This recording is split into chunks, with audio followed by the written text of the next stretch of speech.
So, step one of the Timeback Flywheel. Spot the time drains. This is super easy and super simple. Like I said, it's gonna look completely ridiculous, but you're gonna do it and it's gonna blow your mind. I do this exercise, by the way, once every year. Everybody on my team that works directly with me, at some point within their first 12 months, I'm gonna sit down with them and I'm gonna say, get a piece of paper and draw 2 vertical lines. Sometimes I'll even simplify it and say 1 vertical line if they're being a little bit stubborn. And on the left side, admin, middle, management, right side, growth and strategy.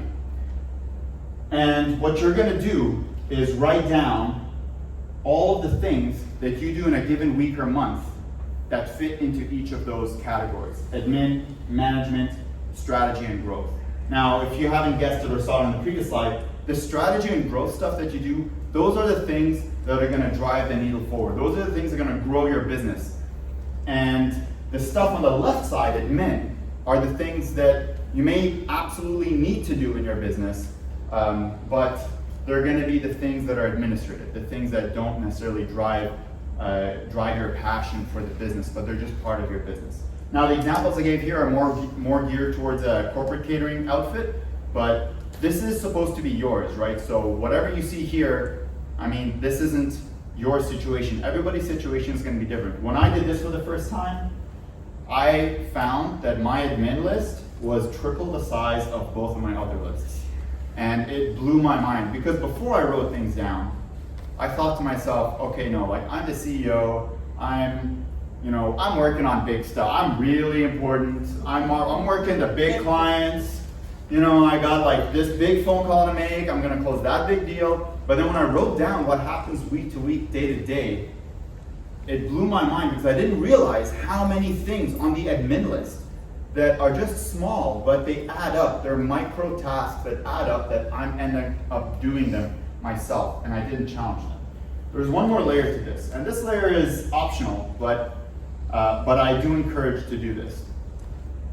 Take a highlighter, they don't have red highlighters, so maybe orange and green, and highlight in green the things that you do that bring you energy. The things that you do that drive your passion, that if you wake up on a Monday or on a Sunday or on a Saturday and you're like, I'm gonna get into these types of things, they make you excited. They're like, this is what I got into business in the first place. This is the stuff that I love to do, but also that drives the business forward. They're energy giving. And then with a different color, highlight the things that you hate doing. The stuff that you may even find yourself procrastinating. The stuff that drains your energy. And know this, your reds could be someone else's greens. So know this, just because you don't like doing something, there are people in this world that'll see the stuff that you're like, yeah, I don't like doing this, that are like, this is what I wake up for. This is my jam. Okay, we'll get back to that in a second. So now you've identified your activities, what gives you energy, what doesn't give you energy, the things that are admin, and the things that move the needle. Next, you want to go to the map and brand. This is step 2. Now this may seem a little daunting, but the key things are, take 5 to 10 of the things in the admin. The goal here is to crush the admin side. You want to be focusing your energy and time on the stuff that moves the needle, the big things. So write 5 to 10 of those things down, and write down how you do them today.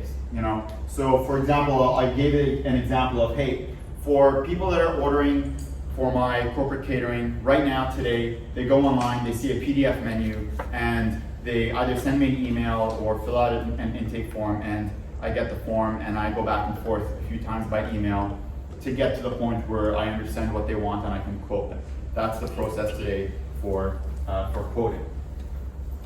And imagine what the possibility could be tomorrow. You can really just think about it. You may not know, you may need to do a little bit of research, and now information is at our fingertips. We have access to so much information in the world. You can just imagine what the possibility is.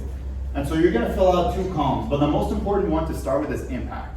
If I solved this today, if I automated this, if this went off my plate completely, if the amount of energy or time that I spent doing this disappeared or got completely vaporized, what impact would it have on my time, on my energy, on my business?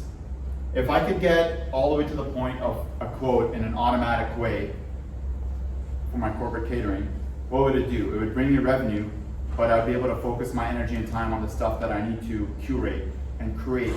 And that's not a repeat business activity. High impact. I'm still getting the revenue, but I'm taking a fraction of the time. I'm reviewing and approving, and I'm moving on into the fulfillment stage. So you do that, you map the impact, and then what you can do with this is draw a foursquare. So this is going to be your heat map for prioritization. The stuff that is high impact, low effort, that's the green zone. The green zone are the things that you want to prioritize first.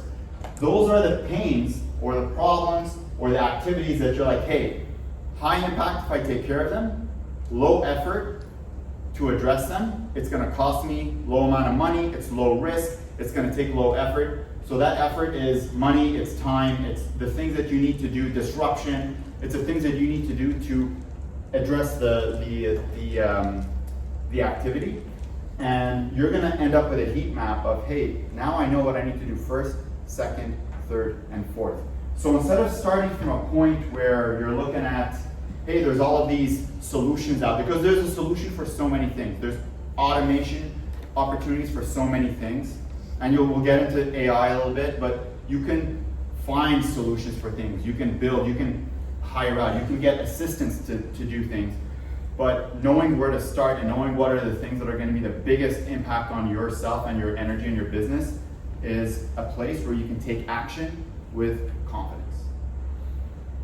So where do you go from here? There's a bit of a decision tree that I shared here. A lot of people think, hey, do I automate it or do I not? It's actually not a two decision. One of the most popular things that I ask is like, hey, is this something that is adding value to your business? Because we don't question that very often. We say, we need to do this thing, we do it. We've always done it. You know, we had a recurring meeting that we did and a report that we used to do for a long time. And I never stopped and said, hey, how much value does doing this activity actually add to the business? We do it every week, we meet up. Like everybody knows their metric, their scorecard, they know what they need to be doing. Do we still need to do this? No, delete it. Don't even do it. If it's not adding value, if it's not doing the things that you need to do for yourself or for your business, get it out of the way. Challenge it. Can it be automated? Automation is incredibly powerful, but there's not just automation, there's also delegation. And when it comes to automation versus delegation, you also might want to ask yourself, just because it can be automated, is there a learning opportunity to delegate this type of a thing? Like proposals, for example. Proposals can be automated. There's tools out there, there's ways you can do to 90% automate proposal creation, make them really beautiful, really nice.